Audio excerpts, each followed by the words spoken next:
All right, guys, what is going on? Welcome back to the W.A.D.E Concept Podcast. It's been a long time since I did a live stream with you guys. It almost feels like home.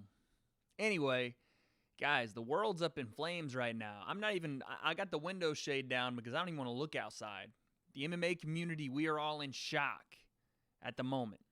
And I'm sure you guys know why. That's kind of why we're doing the live stream today. I wanted to hit this news while it was fresh. I am live streaming tomorrow morning, 5 a.m. Pacific time. That'll be for UFC Singapore.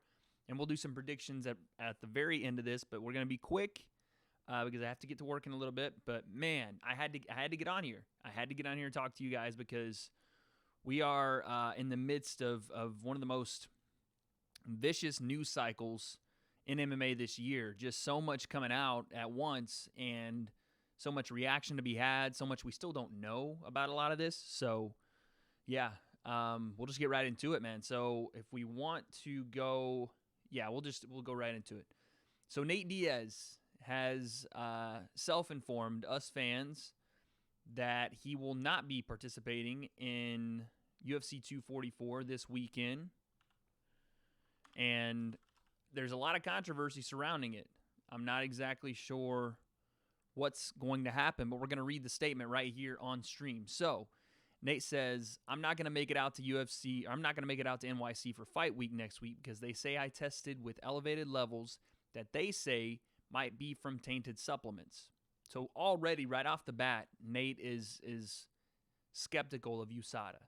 And USADA is the United States, I'm not sure the acronym, but they're a testing pool for the UFC. They're a kind of unregulated organization that has no real checks and balances system as to confirm or deny the results they get.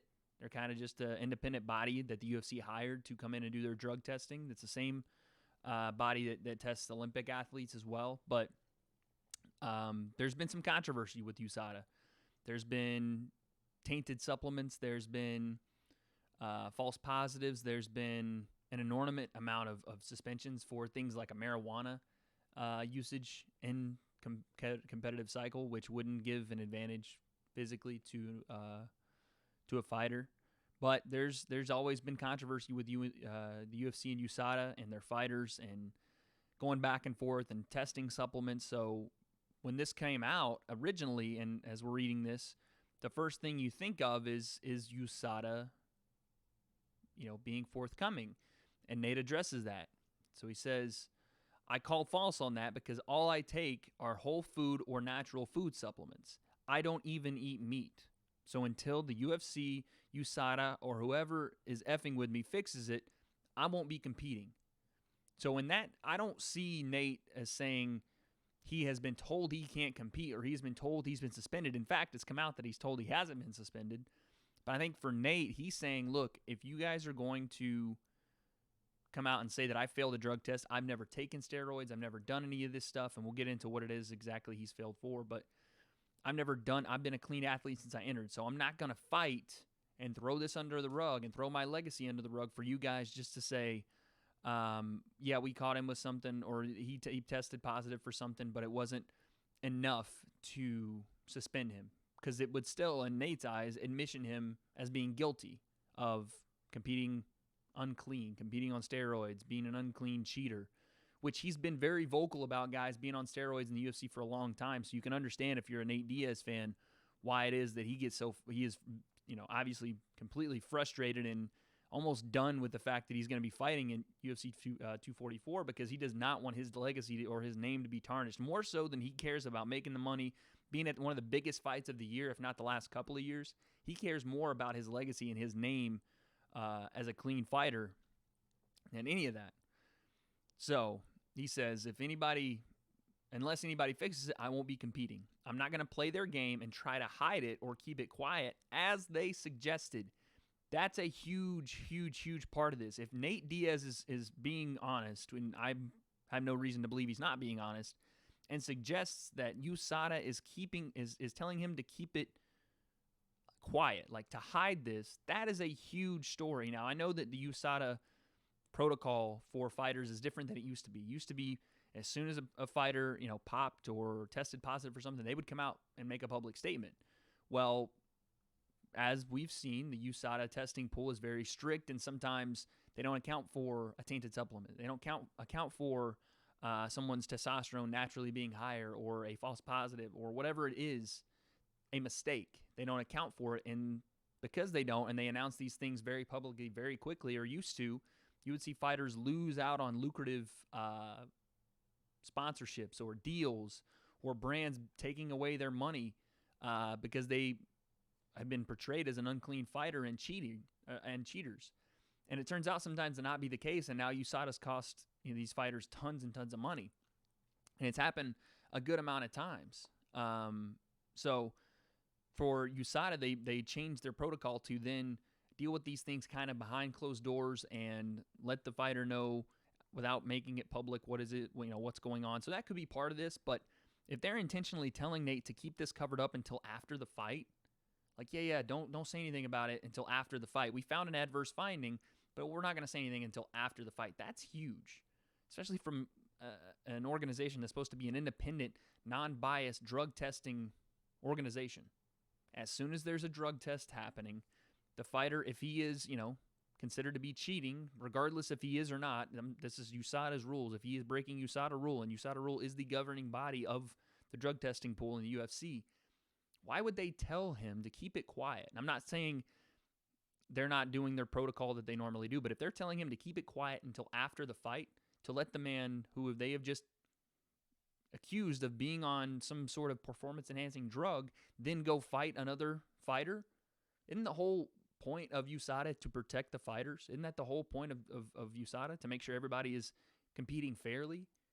So if they're telling Nate, as he's suggesting here, to keep it quiet or hide it, that's a bad look for, like I said, an already questionable USADA kind of sketchy way of doing things. This brings back memories of the Brock Lesnar fight and against Mark Hunt, where they kind of didn't really put him back into the USADA testing pool when they were supposed to, and kept it quiet that he was on the juice because they had found positive tests before the fight. I'm not saying that Nate is on the juice, but I'm saying if they're trying to suggest to him that he should keep this quiet, take the fight, and then they'll announce it after, one, as Nate goes on to explain, that's not a way he rolls. He's an honorable guy. He's not going to hide it or keep it quiet and not let his fans and his people know he's a legitimate, honorable guy, honorable fighter. So that's a little weird. If it's true, that's a little weird. They would tell him that. And let's keep reading. So I'm not going to have my name tainted as a cheater like these other MFers who keep quiet until after their fight just so they can get paid. Effing cheaters. See, there you go. Nate's basically saying, look, they tried to get me to keep quiet about it until after the fight. I'm not doing that because that's cheating. I don't give it, and this is Nate again. I don't give a F about some money over my dignity and legacy. I'm not playing with this bullshit. I'm not staying quiet and figuring it out until after the fight. That's cheating. So fight game, I'll see you when I see you. Sincerely, the realest, baddest mother effer in the game. Wow. It's a lot to unpack. Nate is proclaiming his innocence in the fullest. He's saying, not only did I not take anything, but I'm not going to sit here and act like because you guys told me I'm on something that I'm just going to let it lay low and collect my money and make this fight happen and then deal with it after. He's not only, like I said, not guilty in his mind, but he's not going to sit there and act like his name can be thrown under the bus because of some adverse finding. So it's interesting, man. It's interesting on both fronts, on the fact that USADA is saying, yeah, we found an adverse finding in your test, but we're not going to announce it till later. And Nate's saying, you didn't find anything because I only eat whole foods and all natural foods. So I don't know who's telling the truth. We've since learned that he's not suspended at this moment, which is another odd kind of occurrence for USADA. Usually they'll suspend a fighter as soon as they find out what it is that's happening. The fight will be canceled. The fight hasn't been canceled. He hasn't been provisionally suspended as of right now. I don't know if that's going to happen later today. It could be happening as we speak right now. Sorry, my podcast webcam just went down, guys. Give me 1 second.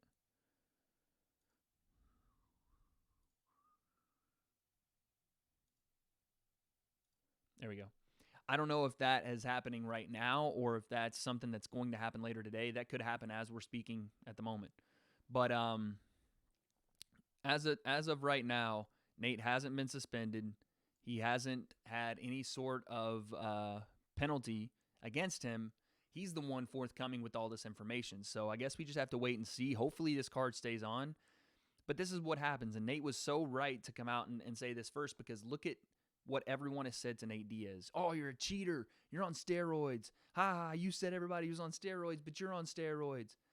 This is what happens. You're guilty by association. You're guilty by representation. Before the facts even come out, right? Before we even know what it is that's happening, Nate Diaz is being called a cheater, steroid user, a dirty fighter, not only by the fans, but by some other fighters as well, before we even know exactly what this is. And it's because you damage a guy's reputation when the accusation is so much more damaging than the proof of innocence. The proof of innocence comes weeks down the line when no one really cares anymore. Everybody's after the juicy scoop, right? Everybody's after that wow factor. It's happening in politics, it's happening in news cycles, and it definitely happens in MMA where somebody has an inkling of a story and they grab that one headline to blow that little small detail or small, fact or part of a story they have into a massive, overblown story that ends up sometimes not even being true. So what we're doing is as fans, some of us are assassinating a guy's character. We don't even know what this is yet. And I think a guy like Nate Diaz, you take one look at him, this guy is not on steroids. I can almost guarantee you he's not using performance-enhancing drugs knowingly and doing it to the point where he is trying to gain a physical advantage. That is not Nate Diaz. As far as the tainted supplements, I'm not sure exactly what he could have been eating. He says he doesn't eat meat, so it seems like the meat argument was presented to him. Like, oh, you must have ate some, like this could be found in some of the meats that you could possibly be eating. Well, he's saying, I don't even eat meat. So they're saying at this point, I think they're saying it's SARMs that he tested positive for, an elevated level of SARMs. And that is selective androgen receptor modulators.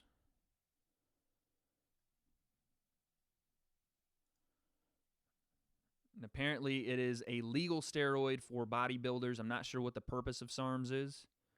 But it is an anabolic. It has anabolic properties. God dang, my freaking webcam is going out a ton today. Sorry, guys. This is why I'm worried about tomorrow with the live stream. This thing's going to freaking go out over and over.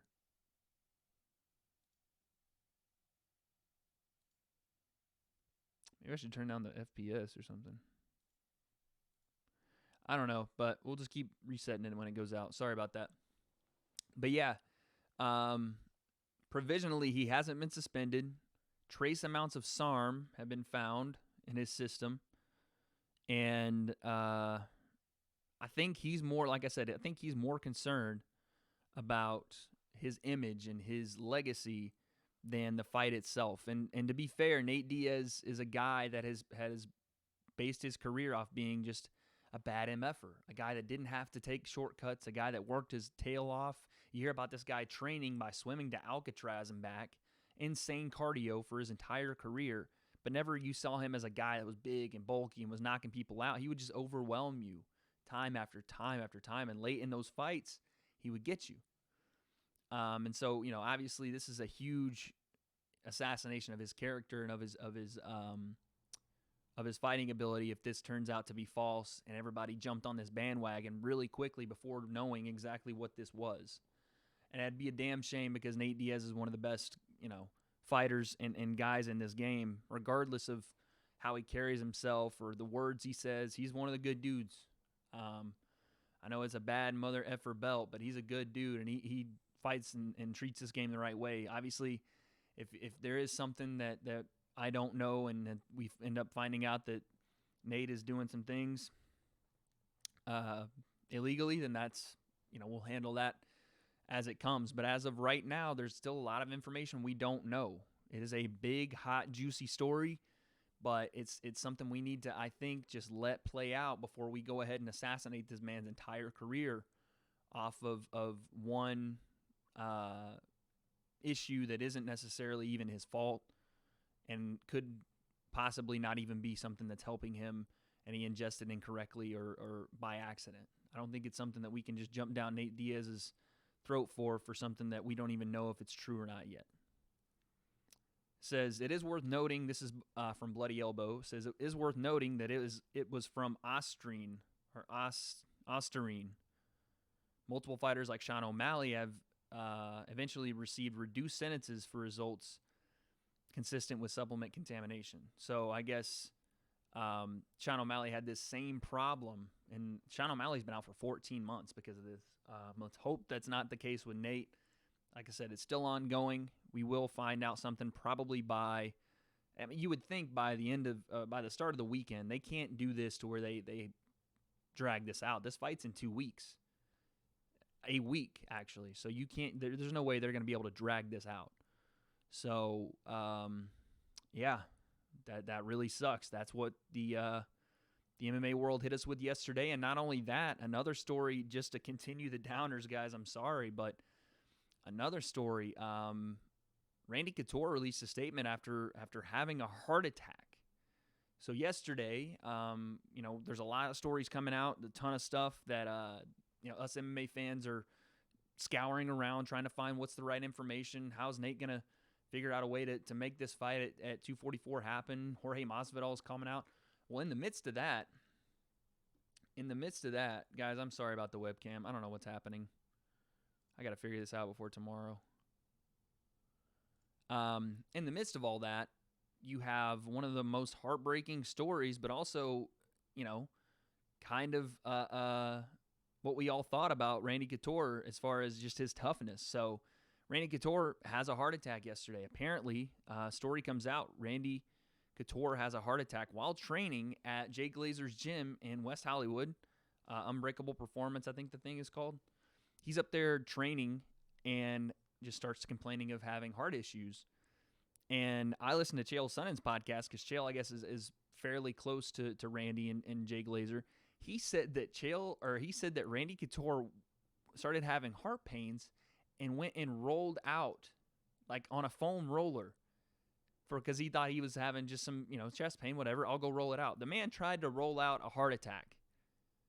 You want to talk about somebody that is tough? That man is damn tough. And not only that, they said he continued the training session and finished the training session.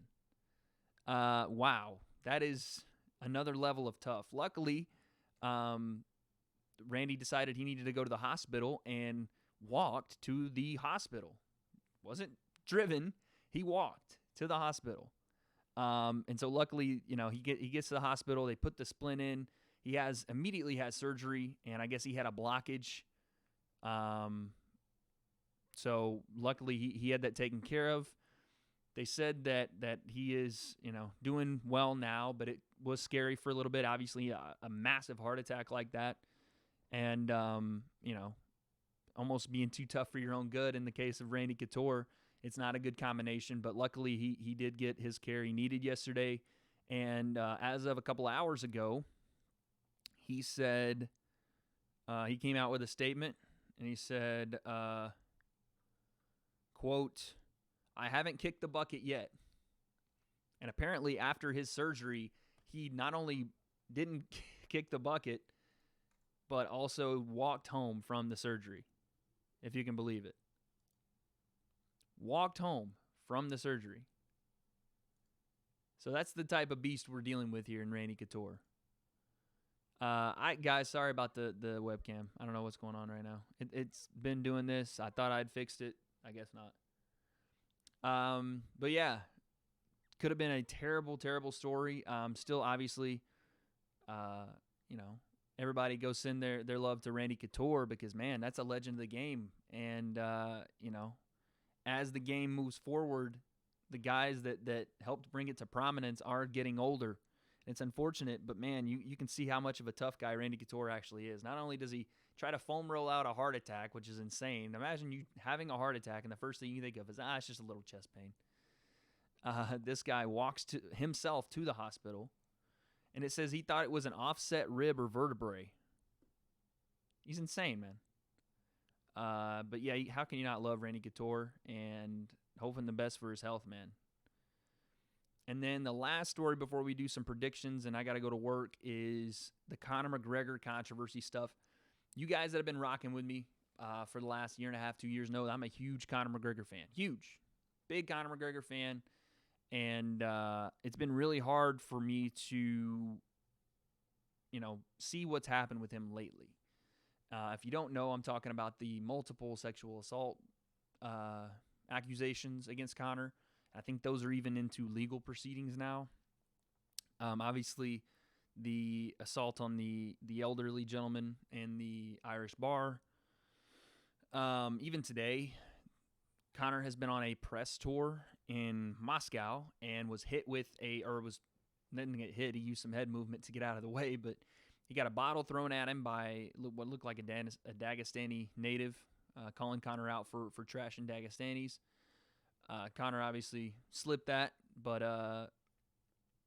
yeah, this is more of a serious thing. Unfortunately, I'd love to get goofy and talk about Conor, and I again, Conor announced he wants to come back and fight in January, and normally I'd be so excited for that, and I'd be so pumped to see that, but I think we got to hit the brakes just for a little bit as an MMA community with Conor. And it's not because we don't want to see Conor fight. It's not because we don't want to see Conor succeed. But I think we really need to take a hard look at what it is that we see in Conor these days. I think we see a guy that has become remotivated to fight. I think he's started to motivate himself to want to get him back into the fight game. But what outside of that, what is Conor McGregor doing? I don't know if these accusations are true because they are just accusations. And I will leave it kind of there because I'm not ready to assassinate Conor's character either. Just like I'm not with Nate. I know these are completely different things. And one, in Conor's case, is far more serious than the other. But I'm not going to assassinate the man's character and call him guilty before he's proven that way or before he's proven innocent. There is no charge, at least not that to my knowledge yet, and if there is, then I will 100% disavow that. But at this moment, I think it's best to say I hope that this isn't true. I hope so much as a guy that came up into this MMA game, back into it anyway, watching the rise of Conor McGregor, and besides Daniel Cormier, this guy was the guy for me. This guy showed me that, man, you really can put your mind to something and just believe in yourself to the point where you just will yourself forward in life. It doesn't mean just going on a crazy run in the UFC and becoming champ and doing all that. That was Conor's case. But in the case of everybody that watched Conor, the lesson should have been the more you continue to be confident in yourself and put in the hard work, you can will yourself forward.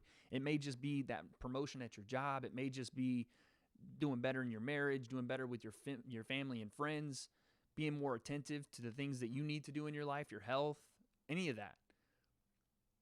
But as this has gone forward and Conor has continued to slip and fall and make mistakes and do things that are maybe not out of his character. I don't know. Maybe we don't know the real Conor McGregor. I tend to think Conor McGregor is who he was at the start of his career, this blue-collar, hardworking Irishman just trying to make a living for himself and his family. I tend to believe that's who Conor McGregor really is, a guy that loves the martial arts, that loves to fight and believes in himself to a point that it turns some people off, but it also was that manifestation that we all were attracted to.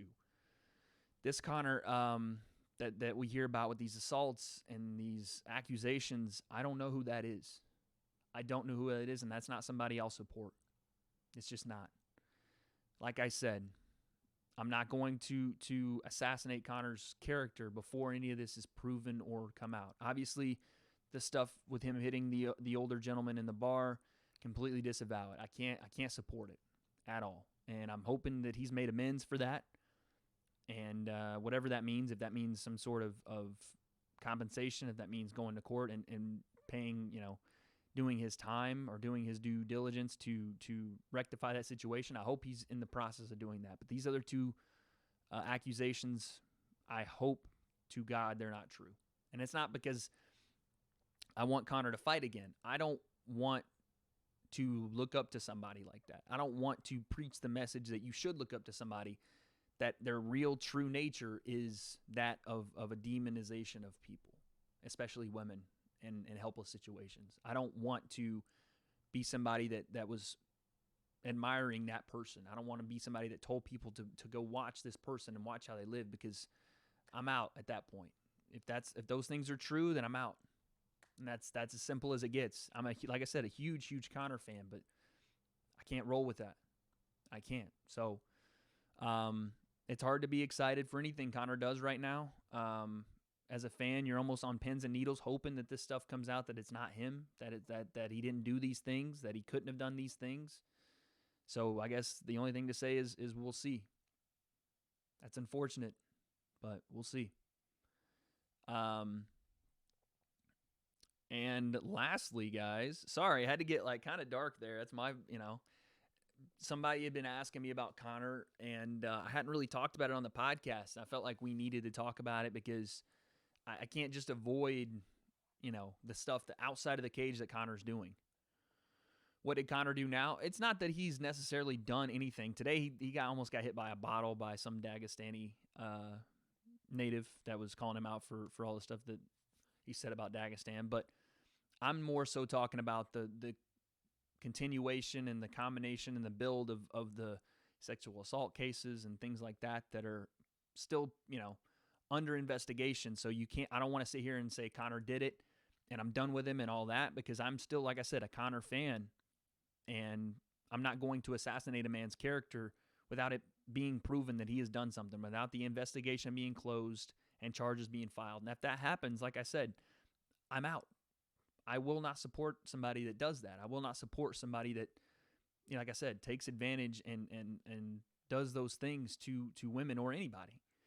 But that's not the case yet. So I can't sit here and completely destroy the man's character and can just throw his name around in the dirt, because it hasn't been proven. And I'm not going to be the guy that jumps on the bandwagon and just points the finger and it turns out not to be true, and I've run with false information.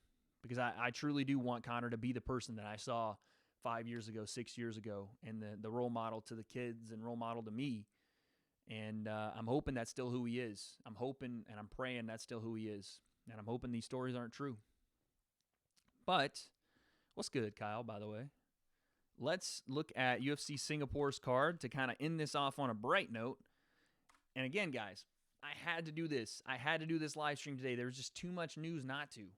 Too much news. And I'm going to be on Twitter all day trying to figure out how to update and see what's going on with Nate, and hopefully this fight stays on, and all types of stuff going on. Just too many moving parts. Some people are saying that Justin Gaethje might pop in and fight Jorge instead of Nate. Some people are saying Robbie Lawler. This fight at UFC 244 still could go down without Nate. And there's so many options, because I don't think that they would just scrap the card. But Jorge does have to agree to a fight with somebody. And I don't think he's going to do it with Leon Edwards. I don't think that's going to be the case. So there's just so many moving parts there. We have to just kind of wait and see what happens. But in the meantime, guys, I will be live streaming. I will be live streaming. Kyle, I'm with you. Kyle says, I don't think he's ever expressed behavior that suggests he's that kind of guy. I just don't see it, but I could be wrong. When Conor was making his run, maybe, we could get into an hour-long discussion about it. I don't think he's that kind of guy, but I can't be sure until these things happen. I hope not. I hope not. Yeah, 244 is up in the air, man. There's so much to go off of. Hopefully Nate gets everything sorted out. Hopefully not even Nate, but USADA gets everything sorted out and stops just completely trashing these fighters' names off of tainted supplements or very trace amounts of things that could be found in anybody's food. Like, you're killing guys' careers when you do that. But anyway, we will keep up to date on Twitter, and I will let you guys know as soon as I know something. I don't have any sources. I'm not Chris Broussard. I don't have any sources. I'm not Ariel Helwani, Brett Akamoto. I'm none of those guys, but I will do my best to keep everybody updated, and even myself. I got to keep myself updated at work. But tomorrow at 5 a.m. Pacific time, I will be up and at 'em reacting, finally. Damn it, my stupid webcam, man. I got this high-quality webcam, and it keeps freezing on me, so I got to figure that out before tomorrow and see why it keeps doing that. But tomorrow, I will be up at 5 a.m. Pacific time, and we will be live streaming the UFC Singapore card, the main card. And that will be as follows. We have... Actually, you know what? We're gonna predict the last 3 fights of the card. Just because this card is not very name-heavy, but one of the fighters that fights out of the gym that I train at, or I do my classes at, is Frank Camacho. And he's fighting Beneil Dariush in a lightweight fight, and Frank just hit weight at 155.5. And a lightweight fight that means a lot. Frank's looking to get into these higher top 10 rankings, and the guy's a killer, man. I watch him. I come into the gym, and this guy just has a motor that doesn't stop. I get to see him, I get the privilege of seeing him train a couple of times a week, and when I do, the guy's an animal, an absolute animal. And this is a real test for himself and Beneil Dariush, because Frank's, you go in and thinking you're getting a W against Frank and thinking he'll knock your damn head off. So I'm excited to watch him fight. I think he's going to come out with a W. I'm going to say a TKO stoppage and late second round for Frank Camacho. I'll be wearing my Team Oyama tomorrow in support. I think he's going to get it done. I think he's going to get it done in style and really wake some people up at lightweight and say, hey, look, here I am. And hopefully he can make that move into those top rankings. Greg Hardy versus Alexander Volkov. Oh, yeah. Oh, yeah. By the way, another thing that happened in the MMA community, not only the Greg Hardy news, Sam Alvey is out against Shogun Rua, so that fight's done. But we had a little issue earlier in the week with Junior Dos Santos. Looks like getting staph in his leg, so that leaves a main event in need, or a co-main, excuse me. And now you have Greg Hardy stepping in against Alexander Volkov. You want to talk about a step up in competition. Greg Hardy is looking to prove no inhaler gate, no need for it. I'm coming and I'm knocking out Alexander Volkov. And Alexander Volkov is, as you guys know, one of the best at heavyweight. The guy beat Verdum. You beat Verdum, you're one of the best at heavyweight. Derek Lewis had one of the most spectacular finishes in 2018 of Alexander, but before that, he's winning that entire fight. He won every part of that fight but the last 25 seconds. And that's all it takes, Derek Lewis. We'll see what happens with him and Greg Hardy. That's going to be an insane fight. Greg Hardy said he's coming to knock him out. Greg Hardy hasn't knocked anybody out in a little bit. We'll see, man. We will see. I'm interested in that fight, though. Look, as much as I get on Greg Hardy, the inhaler stuff I don't think is even his fault. And outside of the cage, he has obviously his past issues. But inside the cage, this guy is getting very good. If you guys didn't watch my video, he's getting very good very quickly. High-level athletes, man, you can't account for how quickly they learn sport. They are just they have the innate ability to learn things faster when they are that level of athlete. And I do believe that NFL and NBA athletes are some of the highest level athletes in the world. Olympic wrestlers, NBA athletes, NFL athletes, some of the best in the entire world. So his learning curve isn't as steep as a lot of people. And at heavyweight, you don't have to necessarily have the most technique to be successful. Speed is huge because it goes on heavyweights. It goes very quickly. Speed, conditioning, and power are huge at heavyweight. And if you have those things, you can be really successful. I think he's developing his conditioning still, but his speed and power are there. And his technique is growing. So watch out for Greg Hardy, man. But yes, back to UFC Singapore. I got my boy Frank Camacho winning by TKO late second. Michael Johnson, Stevie Ray. I'm going to go Michael Johnson by decision. And man, look at this main event. Being called the best, the title of best grappler in the UFC or in MMA, if you want to go outside of the UFC. Damian Maia, Ben Askren. How the hell is this going to go? I have no idea how this is gonna really work out. But dude, every single if somebody knows how to fix this, please let me know. I don't know why my webcam is just taking the shits right now. Yeah, Damian Maia, Ben Askren. I have no idea how to even predict this. Damian Maia, obviously a jiu-jitsu specialist, submission specialist, but doesn't really fight off his back as much as you'd think. He does a lot of backpack position, does a lot of sweeping, and then getting into top mount. And then you have Ben Askren, one of the best grapplers to ever enter MMA. Had a little bit of a tough road so far in the UFC. Now, I don't know what the game plan is for both guys. I would hope that we get a grappling match, but I've seen Damian Maia tag people. I've seen him throw the left hand out there and actually tag some people, and I haven't seen Ben Askren really ever present danger on the feet to anybody. So if I'm Damian Maia, and I'm not afraid of being taken down by Ben Askren, I'm not afraid of being submitted by Ben Askren.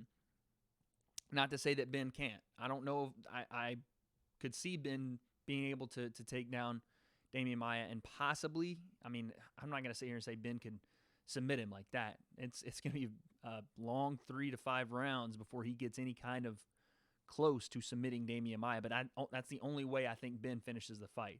I think Damian Maia could catch Ben on the feet, but also he could submit him. So I do think there are more ways for Damian Maia to win this fight than there are for Ben Askren. I think Ben Askren either wins a decision or somehow gets a neck crank or something on Damian Maia, because he does have that legendary squeeze and, maybe gets a submission that way. But I do think Damian Maia has more ways to win the fight. I've seen his left hand continue to be better. He tagged Tyron Woodley with the left hand and left him with a mouse.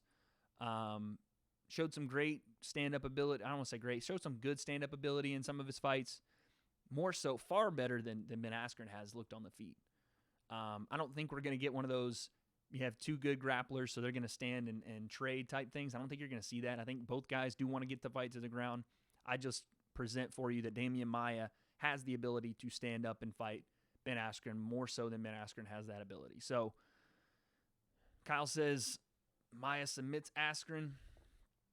I'm going to go with, God, it's so hard.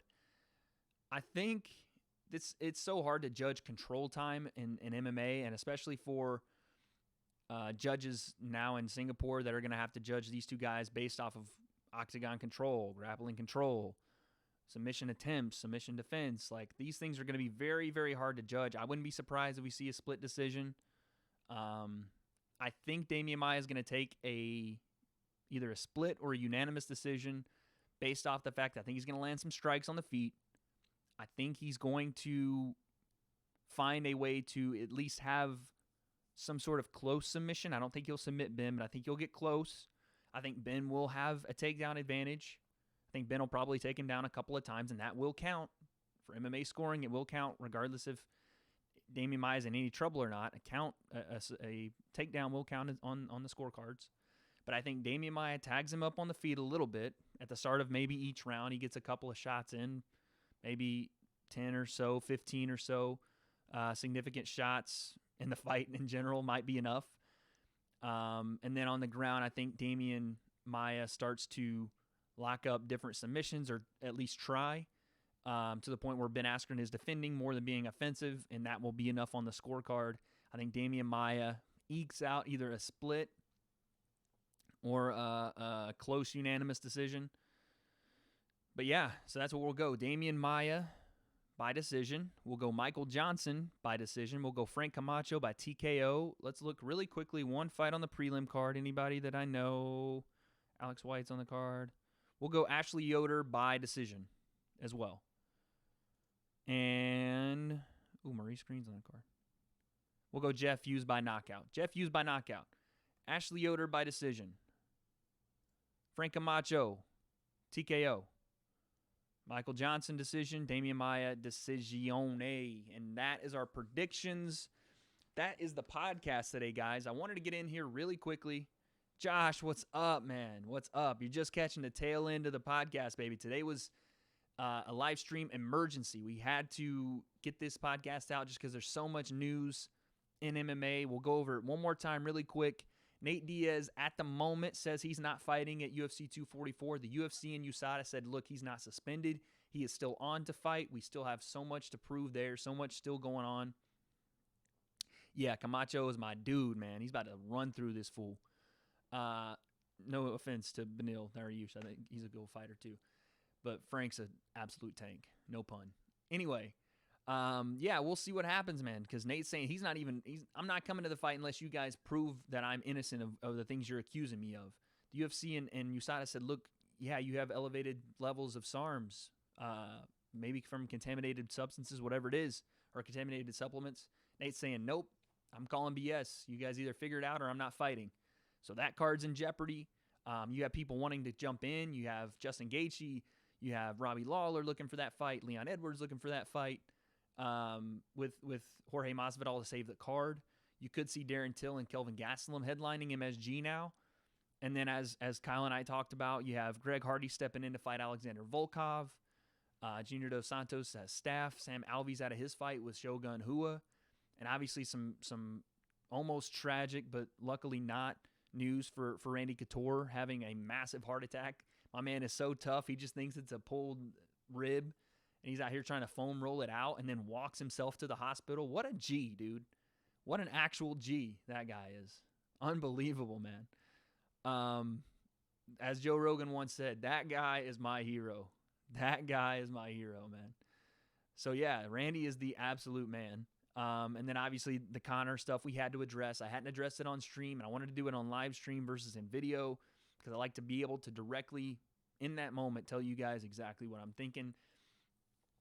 So, yeah, we just have to wait and see with Conor. There's a lot of wait and see here with this podcast today, but there's a lot of news out that's unconfirmed, unsubstantiated, and just stuff kind of bouncing around. So I'm not going to jump on the bandwagon one way or another or point the finger because we just don't know a lot yet. And that's usually, as MMA fans, that's kind of where we end up, in that spot where we just don't know a lot. But, yeah, also our predictions, UFC Singapore. Guys, tune in tomorrow. Hopefully I'll have this stupid-ass webcam fixed. I don't know what's happening, why it's deciding it wants to shut off every 5 seconds and freeze. But we'll have that fixed 5 a.m. Pacific time tomorrow. We're going live. It'll probably be live for a couple of hours, and we'll react to all the main card fights. And I hope to see you guys there. Thank you so much. Josh, I appreciate you sliding in the last part of this, my man. I appreciate that. Kelsey, I'm hoping that she is happy about that 5 a.m. start tomorrow, but I highly doubt it. Conor versus Cowboy in January, possibly. That seems to be the rumor, him or Gaethje. That seems to be it. We will see. We will see all of it. Thank you guys so much for watching. I will see you tomorrow. Be there, please. 5 a.m. Let's get it. Peace, guys.